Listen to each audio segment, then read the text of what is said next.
Hello दोस्तों, जागरण जोश के daily current affairs Q&A video में आपका स्वागत है। मैं हूं शारदानंद। हम लोग देखेंगे आज के करंट अफेयर्स से इंपॉर्टेंट क्वेश्चंस, उसके आंसर्स और साथ ही उससे जुड़े फैक्ट्स को भी। तो दोस्तों, आज का पहला सवाल है, विश्व का सबसे व्यस्त हवाई अड्डा कौन है? ऑप्शंस हैं दुबई अंतर्राष्ट्रीय हवाई अड्डा, नई दिल्ली अंतर्राष्ट्रीय हवाई अड्डा, हीथ्रो अंतर्राष्ट्रीय हवाई अड्डा, वाशिंगटन अंतर्राष्ट्रीय हवाई अड्डा। और इसका सही जवाब होगा दुबई इंटरनेशनल एयरपोर्ट, दुबई अंतर्राष्ट्रीय हवाई अड्डा। इसने बताया, इसके जो अथॉरिटी हैं, कि 2014 में ये सबसे पहले जो ब्रिटेन का, इससे पहले 2014 तक ब्रिटेन का हीथ्रो एयरपोर्ट था जो वर्ल्ड का बिजिएस्ट एयरपोर्ट माना जाता है। और 2014 से लगातार 2018 तक यानी अब तक दुबई नंबर 1 यानी टॉप स्पॉट पे है। किस मामले में? बिजिएस्ट, वर्ल्ड्स बिजिएस्ट एयरपोर्ट के मामले में। इसने बताया कि 2018 में 8.9 करोड़ यात्रियों ने यहाँ से आवाजाही शुरू की थी। वहीं 2017 में जो नंबर थी वो 8.8 है। यानी दिन प्रतिदिन अगर हम देखें, साल दर साल ये जो नंबर है वहाँ पे लोगों का आना जाना वो बढ़ता ही जा रहा है। आपको एक और फैक्ट्स मैं बताऊंगा, इस 8.9 करोड़ यात्रियों में सबसे ज़्यादा भारत के ही वहाँ पे टूरिस्ट हैं या भारत के ही लोग हैं जो उस एयरपोर्ट से आना जाना करते हैं। भारत की मैंने बात की, तो भारत की अगर बात करें तो भारत में सबसे जो बिजिएस्ट एयरपोर्ट है वो है न्यू दिल्ली का इंटरनेशनल एयरपोर्ट। आपने कई जगह पढ़ा होगा कि बिजिएस्ट में मुंबई एयरपोर्ट आता है। बिल्कुल गलत। अभी पिछले साल ही सर्वे में जो बताया गया उसके हिसाब से नई दिल्ली अंतर्राष्ट्रीय, इंदिरा गांधी अंतर्राष्ट्रीय हवाई अड्डा जो नई दिल्ली में है वो यहाँ का सबसे व्यस्ततम हवाई अड्डे में से एक है। यानी सबसे टॉप पे नई दिल्ली एयरपोर्ट है। बढ़ेंगे आज के दूसरे सवाल की ओर। हाल ही में किस देश में रेड स्कार्फ मार्च निकाली गई? ऑप्शन है ब्रिटेन, इटली, फ्रांस, स्पेन। सही जवाब है ऑप्शन सी, फ्रांस। फ्रांस में काफ़ी प्रोटेस्ट होते आ रहे हैं। कुछ दिन पहले ही मैंने आपको एक वीडियो में बताया था कि वहाँ पे एक येलो वेस्ट प्रोटेस्ट स्टार्ट हुआ है और जो कि काफ़ी अपना एक वायलेंस टर्न ले चुका है। काफ़ी खून खराबा हो रहा है। किस लिए था? महंगाई को देखते हुए, यानी इन्फ्लेशन बढ़ा था। किस क्षेत्र में? ऑयल में, पेट्रोल में, डीजल में। और इसी महंगाई के खिलाफ वहाँ के जो जनता थे वो रोड पे उतर आए थे वहाँ के सरकार के खिलाफ, और नाम दिया था येलो वेस्ट। क्यों दिया था? क्योंकि पीले रंग की जर्सी पहन के ये लोग प्रोटेस्ट कर रहे थे। अब देखिए, इसी प्रोटेस्ट का काउंटर प्रोटेस्ट है रेड स्कार्फ, जो वहाँ के कुछ महिलाओं और वहाँ के लोगों ने रेड स्कार्फ पहन के इस प्रोटेस्ट के खिलाफ अपना प्रदर्शन किया था, जो सरकार के सपोर्ट में था, और कहा कि आप हमारे देश में जो ये खून खराबा करते हैं, ये जो वायलेंस हो रहा है, इसको बंद कीजिए। और सरकार का उन्होंने साथ दिया और उसी को लेके इसके नाम, इस प्रोटेस्ट का नाम पड़ा रेड स्कार्फ प्रोटेस्ट। और हम बढ़ेंगे आज के तीसरे सवाल की ओर। हाल ही में किस राज्य ने दुनिया का सबसे लंबा एक्सप्रेसवे, गंगा एक्सप्रेसवे बनाने की घोषणा की? ऑप्शन है बिहार, उत्तर प्रदेश, उत्तराखंड, हिमाचल प्रदेश। दोस्तों, सही जवाब होगा ऑप्शन बी, उत्तर प्रदेश। उत्तर प्रदेश की अभी हाल ही में कैबिनेट मीटिंग हुई। कहाँ पे हुई आपको पता है क्या? अभी कुंभ चल रहा है। कहाँ चल रहा है कुंभ? प्रयागराज में। प्रयागराज, इसका नाम कब से हुआ? इलाहाबाद का नाम बदल के उत्तर प्रदेश सरकार ने इसका नाम प्रयागराज किया। प्रयागराज में कुंभ चल रहा है। उसी प्रयागराज में जाके उत्तर प्रदेश सरकार ने बहुत सालों बाद पहली बार अपनी कैबिनेट की बैठक लखनऊ से कहीं बाहर की। इससे पहले जब उत्तराखंड, या यूं कहें कि जब से उत्तराखंड अलग हुआ तब से पहली बार ऐसा है कि कैबिनेट लखनऊ से अलग किसी और जगह पे हुई है। उससे पहले जब उत्तराखंड एक साथ था तब वहाँ के जो मुख्यमंत्री थे उन्होंने देहरादून में पहली बार एक अलग से कैबिनेट मीटिंग की थी। बहरहाल हम बढ़ते हैं इस सवाल की ओर। तो प्रयागराज में कैबिनेट की मीटिंग होती है और उस मीटिंग में प्रयागराज को पश्चिमी यूपी से जोड़ने के लिए क्या किया? दुनिया का सबसे लंबा एक्सप्रेसवे, गंगा एक्सप्रेसवे बनाने का जो प्रस्ताव था उसे पास कर दिया यूपी सरकार के कैबिनेट ने। क्या होगा? ये 600 किलोमीटर का लंबा एक्सप्रेसवे होगा, इसीलिए इसे दुनिया का सबसे लॉन्गेस्ट एक्सप्रेसवे कह सकते हैं। कैसे ये कनेक्ट करेगा प्रयागराज को वेस्टर्न यूपी से? ये जाएगी मेरठ, अमरोहा, बुलंदशहर, बदायूं, शाहजहांपुर, फर्रुखाबाद, हरदोई, कन्नौज, रायबरेली और प्रतापगढ़ होते हुए ये प्रयागराज तक पहुंचेगा। इसको बनाने में कहा जाता है कि यूपी सरकार को 6556 हेक्टेयर की जमीन इसे चाहिए होगी और तकरीबन 36,000 करोड़ रुपए का खर्चा इसके ऊपर आएगा। अब आप पूछेंगे ये ज़मीन कहाँ से आएगी? तो ये एक अलग चर्चा का विषय है। हमारे पास ऑलरेडी एक लैंड एक्विजिशन, ऑलरेडी हमारे पास एक्ट है जिसके तहत सरकार ज़मीन को कैप्चर ले सकती है। और इसके ऊपर हम लोग कभी और जब हम लैंड एक्विजिशन की बात करेंगे तो मैं उसके ऊपर पूरी डिटेल बताऊंगा कि इसके कॉन्स्टिट्यूशनल वैलिडिटी क्या है, इसका गवर्नमेंट क्यों किसी का लैंड अधिग्रहण कर सकती है, ये कौन से कानून के तहत आता है, सारी बातें मैं आपको उस वीडियो में बताऊंगा। फिलहाल ये है प्रयागराज को वेस्टर्न यूपी से जोड़ने के लिए गंगा एक्सप्रेसवे का घोषणा किया गया है कैबिनेट के द्वारा। इनमें से कौन पाकिस्तान की पहली हिंदू महिला जज बनी? ऑप्शंस हैं आशा परवीन, गीता बॉबी, लता तरन्नुम, सुमन बोडानी। दोस्तों सही जवाब है ऑप्शन डी, सुमन कुमारी बोडानी। सुमन कुमारी ने ये जो न्यायिक मजिस्ट्रेट की जो मेरिट लिस्ट है उसमें 54वां स्थान हासिल किया है और इस समुदाय की यानी जो हिंदू समुदाय है जो कि पाकिस्तान में माइनॉरिटी है तो इसकी पहली महिला जज वो बनेंगी। आगे जाके एक बार ट्रेनिंग वगैरह पूरी हो जाए तो फिर भी ये क्रेडिट उन्हीं को जाएगा कि वो हिंदू समाज के हिंदू समुदाय की पाकिस्तान में पहली महिला जज बनेंगी सुमन कुमारी बोडानी। सिंध प्रांत से हैं और उनके पिता हैं पवन बोडानी जो कि वहाँ के डॉक्टर थे, उन्हीं की ये लड़की है। आपको जैसे मैंने बताया कि हिंदू जो है पाकिस्तान में 2% से भी कम है और वो वहाँ माइनॉरिटी स्टेटस उन्हें मिला हुआ है। अगर बाकी हिंदुओं की वहाँ पे देखें कि अगर किसी कौन कौन से पोजीशन पे किसी ने सबसे पहले पहुंचा तो आपको मैं बता दूं जस्टिस राणा भगवान दास थे जो इस समुदाय से थे और सबसे पहले वो जज नियुक्त किए गए। वैसे ही मार्च 2018 में जो पाकिस्तान पीपुल्स पार्टी पीपीपी की एक लीडर थी कृष्णा कुमारी, उन्होंने संसद का चुनाव जीता और वो पहली हिंदू महिला न सिर्फ वो दलित पहली थी पाकिस्तान में जो इस पोजीशन तक पहुंची है। और अब आज का 5वां सवाल, किस राज्य को गणतंत्र दिवस परेड में सर्वश्रेष्ठ झांकी का सम्मान मिला? ऑप्शन हैं बिहार, त्रिपुरा, उड़ीसा, असम। दोस्तों इसका सही जवाब है ऑप्शन बी, त्रिपुरा। त्रिपुरा को ये जो राज्यों को जो झांकियां दिखाते हैं उस झांकियों में नंबर 1 पोजीशन इसे मिला है। किस लिए? क्योंकि उन्होंने अपनी झांकी में गांधीवादी तरीके से ग्रामीण अर्थव्यवस्था का सशक्तिकरण का जो एक झलक होता है उसको दिखाया था। वहीं दूसरा पुरस्कार जम्मू कश्मीर की झांकी को मिला जबकि पंजाब को तीसरा पुरस्कार मिला। पंजाब का जो स्टेट जो झांकी थी वो जालियांवाला बाग की तर्ज पे तैयार किया गया था और इसीलिए ये बहुत ही मनमोहक मन लुभावन इन तीनों ही जो स्टेट हैं उनके जो झांकियां थी वो बहुत ही अच्छी लग रही थी। आपको मैं बता दूं इस बार जो 2019 में 70वां गणतंत्र दिवस हुआ था उसमें कुल 22 झांकी प्रदर्शित की गई थी जिसमें 16 राज्य और केंद्र शासित प्रदेश थे, 6 जो थे वो विभिन्न केंद्रीय मंत्रालय और विभागों से थे। अगर ये केंद्रीय मंत्रालय और विभागों की बात करें तो ICAR Indian council of agriculture research को यहाँ पे टॉप प्राइज मिला था, यानी इन्हें प्रथम पुरस्कार दिया गया था क्योंकि इन्होंने जो अपनी झांकी दिखाई थी वहाँ पे बताया था कि गांधीवादी तरीके से किस तरह एक सस्टेनेबल एग्रीकल्चर किया जा सकता है। वो एक्चुअली उस झांकी का थीम था और इसी को लेके इन्हें पहला पुरस्कार दिया गया। बढ़ेंगे आज के अगले सवाल पे। रेटिंग्स एजेंसी क्रिसिल के अनुसार वित्तीय वर्ष 2017-18 के GSDP सकल राज्य घरेलू उत्पाद विकास दर में सबसे अव्वल राज्य कौन रहा? ऑप्शन है उड़ीसा, मध्य प्रदेश, बिहार, केरल। दोस्तों सही जवाब है बिहार। बिहार ने GSDP में सबसे अच्छा प्रदर्शन करते हुए 11.3% की ग्रोथ हासिल की और यह सबसे अच्छा है पूरे भारत में अगर सभी स्टेट को मिला के देखें।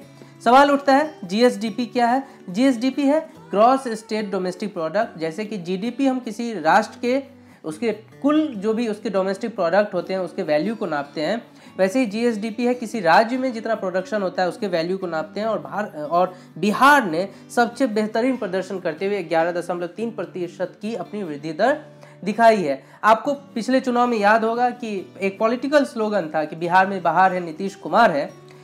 उसी तर्ज पे क्रिसिल ने भी इसे कोट किया और वो बोला बिहार में बहार है और 10% से अधिक का विकास दर है। तो ये एक कोट क्रिसिल ने करते हुए कहा कि बिहार सबसे ऊपर कैसे पहुंचा है। वहीं आंध्र प्रदेश सबसे पहले के बाद दूसरे पोजीशन पे, गुजरात तीसरे नंबर पे और सबसे खराब प्रदर्शन जो किया है वो झारखंड, केरल और पंजाब। दोस्तों ये भी सवाल उठता है कि आपसे ये पूछा जा सकता है कि जो सबसे खराब जो GSDP में जो है वो स्टेट कौन कौन से हैं, तो आपको याद रखना है झारखंड, केरल, पंजाब। वहीं उन्होंने बताया कि वित्त वर्ष 2018 यानी जो फाइनेंशियल ईयर था उसमें विकास, डेवलपमेंट, महंगाई और वित्तीय घाटे की रैंकिंग में गुजरात और कर्नाटक बेहतरीन करने वाले टॉप 3 राज्यों में शामिल थे। यानी किस किस चीज़ों पे? डेवलपमेंट के ऊपर, इन्फ्लेशन के ऊपर और जो वित्तीय घाटा है जो वहाँ का जो फिनेंशियल डेफिसिट है उसमें जो सबसे अच्छा परफॉर्मेंस किया है वो गुजरात और कर्नाटक ने किया था, टॉप 3 में वो थे। हालांकि जो इस बार जो मध्य प्रदेश और बाकी के स्टेट थे वो पिछड़ गए थे। उसके पीछे एक रीज़न था कि उनके जो यहाँ जो एग्रीकल्चर थी वो बहुत इस बार डाउन हो गई, और इसी के कारण इन्होंने बताया कि जो जॉब ग्रोथ थी वो भी लगभग सभी स्टेट में बहुत कम रही है। बिहार एग्रीकल्चर को लेके एग्रीकल्चर इस बार बहुत ही अच्छा हुआ, जिसको लेके इन्होंने अपनी वृद्धि दर दिखाई है, अच्छी वृद्धि दर दिखाई है। वहीं आंध्र प्रदेश और गुजरात थोड़े से नीचे चले गए हैं। झारखंड, केरल और पंजाब बहुत सबसे नीचे क्यों चले गए? क्योंकि झारखंड में जो मिनरल्स की जो माइनिंग हुई वो बहुत कम हुई, और जिसको लेके वहाँ की जो एक प्रोडक्शन दर था वो बहुत ही कम हो गया।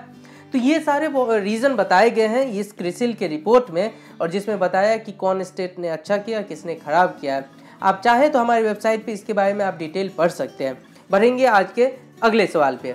PISA 2021 में भागीदारी के लिए किस देश ने OECD के साथ समझौते पे हस्ताक्षर किया? ऑप्शन है बांग्लादेश, पाकिस्तान, भारत, नेपाल। दोस्तों इसका सही जवाब है ऑप्शन सी, इंडिया। इंडिया ने अभी 2021 में जो PISA आयोजित होने वाला है, PISA क्या है?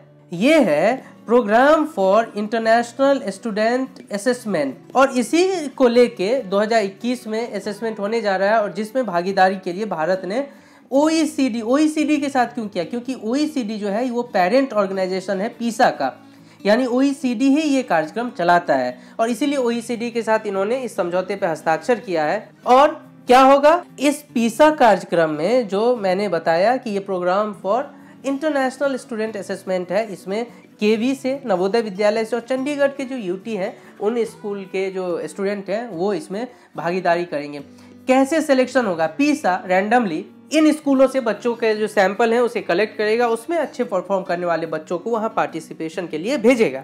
अब थोड़ी बात मैं आपको बता दूं PISA की। PISA क्या है? इसे OECD ने स्टार्ट किया था 2000 में, और तब जो ये उन देशों के लिए है जो या तो OECD क्या है? Organisation for economic cooperation and development.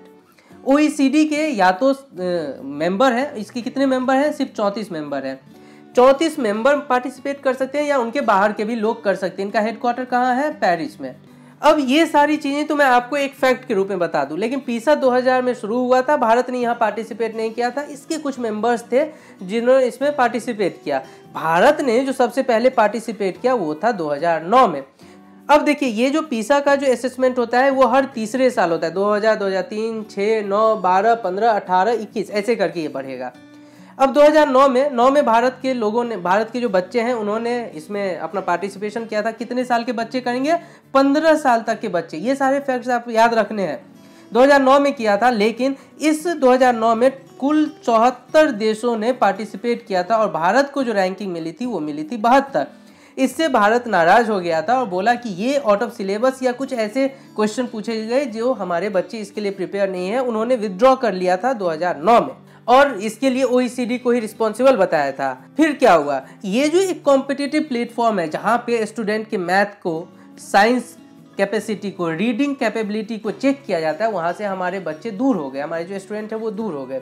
बाद में 2016-17 में आके जब NDA की गवर्नमेंट बनी, उसने PISA में अपने पार्टिसिपेशन करने का अनुरोध किया। हालांकि वो जो 2018 का जो एक डेडलाइन था वो मिस कर गए, इसीलिए 2021 में वो लोग पार्टिसिपेट करेंगे, और यहाँ के जो बच्चे हैं वो इसमें पार्टिसिपेट करेंगे। इसके लिए केंद्रीय जो स्कूल है उसने ऑलरेडी एक रिपोर्ट गवर्नमेंट को सौंपी कि पिछले बार क्यों स्टूडेंट ने अच्छा परफॉर्म नहीं किया था, और उसी के अनुरूप इस बार बहुत अच्छे से तैयारी की गई है, और इसमें भारत के बच्चे भी अब इसमें पार्टिसिपेट करेंगे। और होना चाहिए, ये एक ऐसा एक मंच, इंटरनेशनल एक मंच होना चाहिए जहाँ पे यहाँ के बच्चों को, उन्हें पता चले कि बाकी देशों के बच्चों के साथ वो कितना कॉम्पीट कर पाते हैं, कितने अच्छे हैं, कहाँ तक उनकी क्षमता है। ये सारी चीज़ों का उन्हें खबर होनी चाहिए ताकि वो अपने आप को और सुधार कर सके। भारतीय तंबाकू पत्तियों के निर्यात के संबंध में भारत ने किस देश के साथ एक प्रोटोकॉल पर हस्ताक्षर किए हैं? ऑप्शन है मलेशिया, मालदीव, चीन, दक्षिण कोरिया। दोस्तों इसका सही जवाब है ऑप्शन सी, चाइना।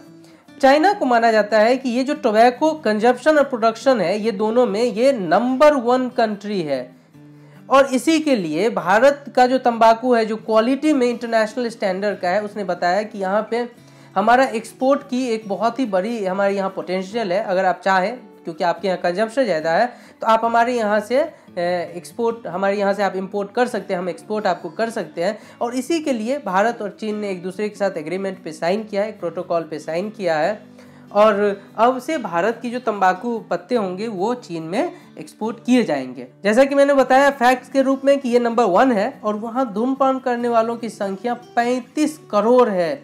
लगभग 350 मिलियन लोग जो है वहाँ पे टोबैको को कंज्यूम करते हैं, तो ये तो बहुत ही बड़ी बात है। तो दोस्तों इसी के साथ हम खत्म करते हैं आज के इस Q&A सेशन को, और हम बढ़ेंगे आज के दूसरे सेगमेंट पे, जहां मैंने आपसे एक सवाल पिछले दिन पूछा था और अब एक सवाल आपके आने वाले दिन के लिए भी है। तो चलिए बढ़ते हैं, देखते हैं वो सवाल क्या था, सही जवाब क्या है। मैंने पूछा था परीक्षा पर चर्चा कार्यक्रम किसके नेतृत्व में आयोजित किया जाता है। ऑप्शंस थे HRD, president, prime minister, chief minister, और इसका सही जवाब है option A HRD, human resource development minister के नेतृत्व में ये प्रोग्राम लॉन्च किया जाता है। ये प्रोग्राम एक्चुअली कंडक्ट किया जाता है, और जिसमें जैसे आप देख सकते हैं प्रधानमंत्री नरेंद्र मोदी परीक्षा पे चर्चा 2.0 पिछले साल इसका पहला जो एक फोरम था वो स्टार्ट हुआ था, इस बार दूसरा है। ये क्यों होता है? CBSE के एग्जाम आने वाले हैं, बोर्ड एग्जाम आने वाले हैं, बच्चे परीक्षा से डरे ना, किसी भी तरह से भय से दूर रहे, किसी भी तरह के शंका से दूर रहे, किसी भी तरह के अवसाद से दूर रहे, इन सब को वो थोड़े से अपने बातों से उन सबको एक बूस्टअप करते हैं, उन्हें एनर्जी, नई एनर्जी देते हैं। और इसी के लिए अभिभावक, टीचर और स्टूडेंट, इन तीनों के लिए ये एक बहुत ही अच्छा एक प्लेटफॉर्म शुरू किया गया था परीक्षा पे चर्चा, जिस पे नरेंद्र मोदी ने बच्चों से, अभिभावकों से और जो टीचर हैं उन सब से उन्होंने मुखातिब हुए थे, उन सबको अपने